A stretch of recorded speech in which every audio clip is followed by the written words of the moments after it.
Joining me now, Senator Tom Cotton, Senate Intelligence Committee Chairman. Senator, thanks for the time. First, your overall thoughts about this action today and where things stand at this hour. Well, Brett, I commend President Trump for making the difficult but absolutely necessary decision to join our partners in Israel to eliminate once and for all the threat that Iran's outlaw regime has posed to the United States for 47 years.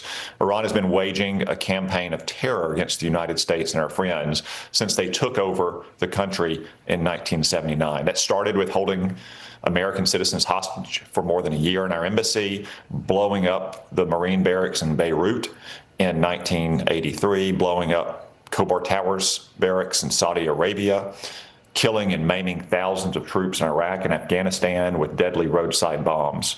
We cannot allow such a regime to have a nuclear weapon. We cannot allow them to have thousands of missiles that can hit all of our bases, not just in the Middle East, but in Europe, and also one day hit us here in the United States. So this is an absolutely necessary operation. I commend President Trump, and I join all Arkansans and all Americans in praying for the safety and the success of our troops in their mission.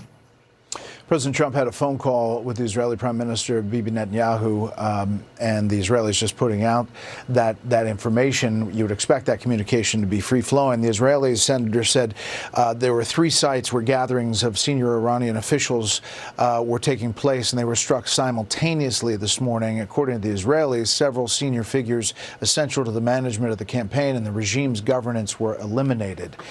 Do you know anything more about that, or the trigger that perhaps made the daylight raid happen?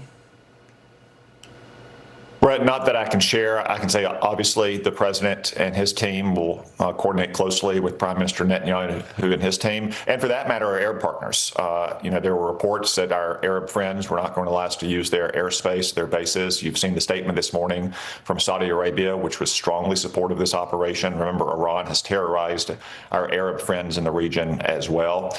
So this is going to be a multifaceted campaign to suppress Iran's air defenses, to destroy their missiles, to destroy their missile manufacturing capabilities, so we don't face such a dangerous imbalance of power in the future between their missiles on the one hand and our missile defenses on the other hand, and to target the sources of regime strength, the Revolutionary Guard Corps, the Quds Force, which are the shock troops of regime power.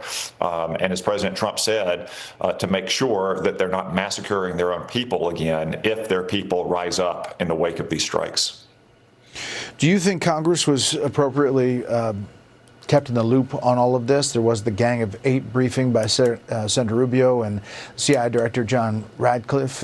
Senator Schumer has said that there needs to be more bringing Congress into the loop of what is happening and what the objective is at the end game here. What are your thoughts? Absolutely, Brett. As you said, there was a briefing for the Gang of 8, which are the heads of the intelligence committees and the heads of the House and the Senate. That happened Tuesday afternoon. I was a part of it with Director Ratcliffe and Secretary Rubio. They briefed us fully. Yesterday, we were notified. Secretary Rubio called me. As it happens, Pete Hegseth was in Arkansas as well on his Arsenal of Freedom tour, so I had a chance to speak with him. I had a brief chance to speak with the president on Tuesday night before his State of the Union speech. So I think the administration more than fulfilled its responsibilities to brief the senior leaders of Congress and then notify us shortly in advance. I suspect when we're back in Washington, D.C. next week, there'll be additional briefings and explanations.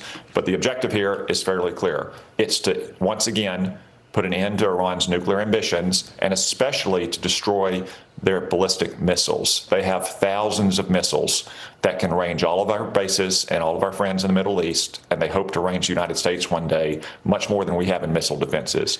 And it's a lot easier to kill the archer on the ground before he puts the arrow in the sky. Yeah, last thing quickly, though, there is a sense about regime change and some words to that effect from President Trump at the end of his statement this morning. For the people out there who are worried about a vacuum that may be created here, what do you tell them? That, what's next? Do we know? Well, the president has been clear now for months that, as he put it, the best thing that could happen for the United States, for our friends, and for that matter, the people of Iran, is to have a different regime as opposed to theocratic revolutionary dictators who have spread chaos, mayhem, and terror, not just in Iran, but radiating across the world for 47 years. I can't predict that'll happen. At the moment, we're focused on the threat to the United States, their missile program, and their nuclear program. But as the president said, that's the best thing that could happen for the civilized world and for the people of Iran. Senator Tom Cotton, thank you for the time.